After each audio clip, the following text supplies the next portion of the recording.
ఇక దేశవ్యాప్తంగా కేరళ స్టోరీ సంచలనం సృష్టించింది. చిత్రానికి సీక్వెల్ గా కేరళ 2 స్టోరీ వస్తున్నట్లుగా తెలుస్తుంది. అయితే సినిమా విడుదలకు ఆ రాష్ట్ర హైకోర్టు బ్రేక్ వేసింది. శుక్రవారం థియేటర్లోకి రావాల్సిన ఈ సినిమా విడుదలను 15 రోజుల పాటు నిలిపివేస్తూ మధ్యంతర ఉత్తర్వులు కూడా జారీ చేసింది. అయితే విడుదలకు కేవలం ఒక్కరోజు ముందే ఈ అనూహ్య పరిణామం చోటు చేసుకుంది.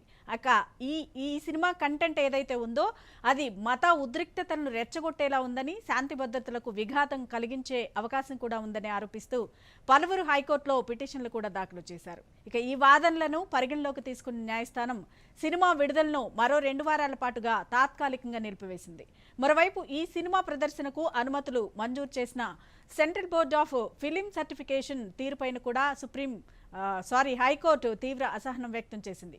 దీనికి సంబంధించి ఓవరాల్ గా పూర్తి అప్డేట్స్ మా ప్రతినిధి కృష్ణప్రసాద్ అడిగి తెలుసుకుందాం. కృష్ణప్రసాద్,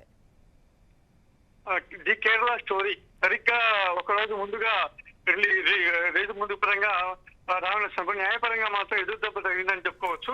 అయితే సినిమా ప్రచారంగా కేరళను మాత్రం ఏదైతే ప్రదేశం ఉందో దాన్ని మాత్రం తప్పుగా చూపించారని, అయితే మతపరమైన ఉద్రిక్తలకు దారి ఇచ్చే అంశాలు ఉంటాయంటే కూడా సామాజిక మాధ్యమాలపై వచ్చిన చర్చాంశమైన సంగతి మాత్రం మనకు తెలిసిందా. ఈ నేపథ్యంలో ఈ సినిమా విడుదలపై కూడా స్టే విధించడం జరిగింది. అయితే సెన్సార్ సర్టిఫికెట్ కూడా రద్దు చేయాలని కోర్టు కూడా పిటిషన్లు కూడా దాఖలు హైకోర్టులో కేరళ రాష్ట్ర హైకోర్టులో కూడా జరిగింది. అయితే ఈ సందర్భంగా సెంట్రల్ బోర్డు ఆ ఫిల్మ్ సర్టిఫికేషన్ ఎవరిలో తీరును హైకోర్టు కూడా తప్పుపట్టిందని చెప్పుకోవచ్చు.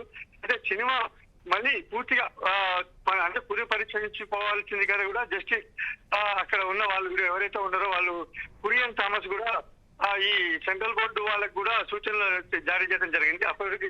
అప్పటి వరకు ఈ సినిమాను మాత్రం విడుదల కూడా స్టే విధించినట్టుగా ఉత్తర్వులు కూడా జారీ చేయడం జరిగింది. అయితే 2023లో రిలీజ్ అయిన ది కేరళ స్టోరీస్ కి సీక్వెల్ గా ఈ సినిమా మాత్రం రూపొందని చెప్పుకోవచ్చు. అయితే దీనికి కామాఖ్య నారాయణ సింగ్ అనే వాళ్ళు కూడా దర్శకత్వం వహిస్తున్నారు కూడా. అయితే ఈ సినిమా మాత్రం చాలా అప్పట్లో మాత్రం చాలా ఉద్రిక్తత కూడా నేర్పుతుంది. అయితే కేరళలో ఏం జరుగుతుంది, స్టోరీలు అసలు మతపరంగా కొంతమందిని మత మార్పిడి చేస్తున్నారు అంటూ కూడా దానిలో చూపించడం జరిగింది.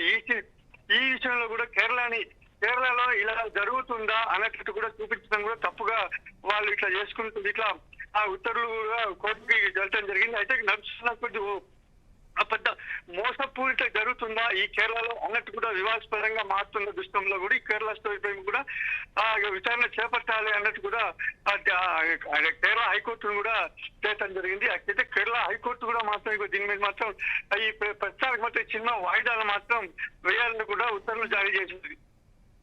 Right, thank you Krishnaprasad.